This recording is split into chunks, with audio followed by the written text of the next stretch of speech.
So, welcome back to our last set of slides for this week. And I wanted to just talk a little bit about John Barry's models of acculturation, a little bit more, and different things that might make it difficult for somebody to acculturate, such as identity denial and stereotyping. In our last video, we reviewed the four constructs of John Barry's model of four acculturation strategies, these being integration, assimilation, separation, and marginalization. But interesting is Barry also proposed host culture acculturation strategies, which match well with the migrant acculturation strategies, where multiculturalism is the new culture or society's values and that foster diversity. And this is indicative of integration, where an individual will maintain his or her cultural identity while becoming a participant in a host culture. Another host culture acculturation strategy is melting pot, where the host culture seeks assimilation. And assimilation is the individual giving up his or her cultural identity to become absorbed into the new host culture. Segregation is where the host culture forces a separation. In this way, the individual will maintain his or her cultural identity and reject involvement with their host culture. And then there's exclusion, where the host culture imposes marginalization. Marginalization is where the individual does not identify with or participate in either culture. So when an individual's host culture expresses prejudice against his or her original cultural group, he or she might not be motivated to acculturate or fit in. Think about the issues facing the Syrian refugees right now. Time will tell the different acculturation strategies individuals will use and how they depend on whether they were welcomed to their new culture or country or treated with disdain and mistrust. People who have distinctly different physical characteristics from their host culture, from lower socioeconomic levels, or from indigenous groups are more prone to adopt marginalization or separation strategies, which are heritage related. Marginalization strategies, if we can review, are where the individual holds negative attitudes towards both the host and original culture. And separation strategy is where the individual maintains his or her culture, but also does not try to fit in with the host culture. Meanwhile, and not surprisingly, a host culture that values cultural diversity and acceptance of multiculturalism is more likely to encourage integration or assimilation strategies.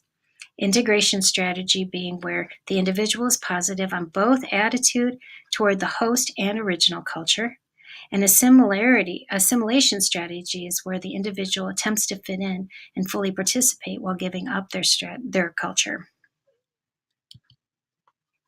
Acculturation, at least in the US, is not always positive in terms of health and well-being. For example, for migrants to the United States, length of stay in the US has been associated with higher rates of obesity. Most likely this is due to the US diet and changing from one's traditional to a Western diet.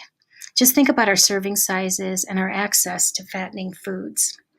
In our book, Hein discussed how Chinese immigrants who embraced little of their heritage culture were at greater risk of developing coronary heart disease, even though Japanese people in Japan have very low incidence or prevalence of CHD.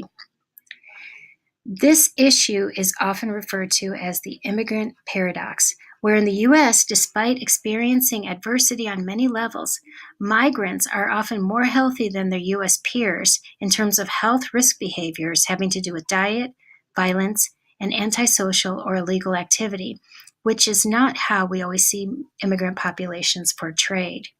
Unfortunately, this protective effect of immigrant status is weaker for children who enter the U.S. at an earlier stage of development, and the protective effect tends to weaken over time with successive generations of immigrants. Undeniably, prejudice and discrimination can impact acculturation processes and is proposed to do so in two ways: identity denial and stereotype threat. Identity denial involves questioning someone's cultural identity because they don't match the prototype of their culture. In our book, this was most discussed in terms of US-born minorities, such as Asian Americans, whose Americanism, quote unquote, was questioned because they are of Asian descent. An example from a research study revealed how Asian Americans' American identity can be threatened or questioned when asked questions like, "Do you speak English?" Where the participants in the study who were asked this type of question were more likely to subsequently assert their American identity, and in this study, by ordering typically American food. Such a nuanced study demonstrates how simple interactions can have a strong impact on ethnic groups in a multicultural society. Stereotype threats can also impact the acculturation process. Stereotype threat is a concern that one's actions will confirm negative stereotypes about their original culture. This puts a lot of stress on the individual to not let down their entire cultural group, seeing parallels between their own performance and a stereotype, and thinking they have fulfilled other people's low or demeaning expectations. This is similar to the concept internalized racism, which was proposed by Camara Jones, wherein individuals from a discriminated group will internalize and self-fulfill the constant negative messages they receive about their race, ethnicity, gender, and/or cultural group. Stereotype threat demonstrated in a study involving African Americans and European Americans was conducted. So these people were taking a GRE test, a graduate record exam. In the first group, the participants just took the test as is. In the second group, racial priming was introduced, where they took the test after first indicating their race. The study found that African American students answered fewer items correctly after indicating their race. European American students were unaffected by indicating their race. Merely indicating their race may have caused the African American students to have a lower performance. So such findings are not isolated to African Americans and academic performance. The effect has also been found when looking at similar processes with women being asked to state their gender before taking a math test, and European Americans being asked to identify their race when performing an athletic task. So finally, let's discuss how stereotypical portrayals and symbolism can negatively impact cultural groups. Icons such as the syrup brand Aunt Jemima, and team names and mascots such as the Atlanta Braves and other ethnic portrayals can seem not only insensitive and offensive to people, but just seeing them can also be harmful to one's physical and psychological health. In a study by Freiberg in 2008, researchers looked at how Native American participants would respond to stereotypical reminders like mascots and media portrayals.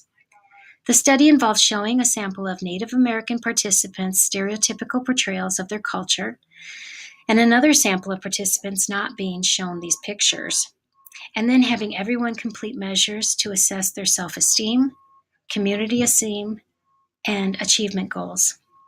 The results for those participants who saw the stereotypical pictures compared to those who did not revealed lower self-esteem, less pride in their community, and fewer achievement goals compared with Native American participants who did not see the stereotypical portrayals. The question is this a big enough issue to motivate changing these longstanding and beloved team and brand names and characters? And it seems like yes. Currently, the Cleveland Indians are dropping their controversial Chief Wahoo logo from their uniforms, and there's debate around other teams doing the same thing. So we did look at quite a few things in this chapter. Again, I want to make it very clear that the chapter does not discuss tons of things about multiculturalism. Like there's now issues where people in China are growing up 4 generations away from their traditional values, where they're living with sets of grandparents who are getting older and people are living longer. And so actually modernizing and seeing differences in socioeconomic status and different opportunities arising, especially with globalism. And so here, in that kind of a context, we're seeing younger Chinese nationals who are experiencing walking into worlds of the modern, maybe more Western-oriented world, and their traditional expectations of their country. So those are things to look into if you have interest in this type of work. And I hope you enjoyed the chapter.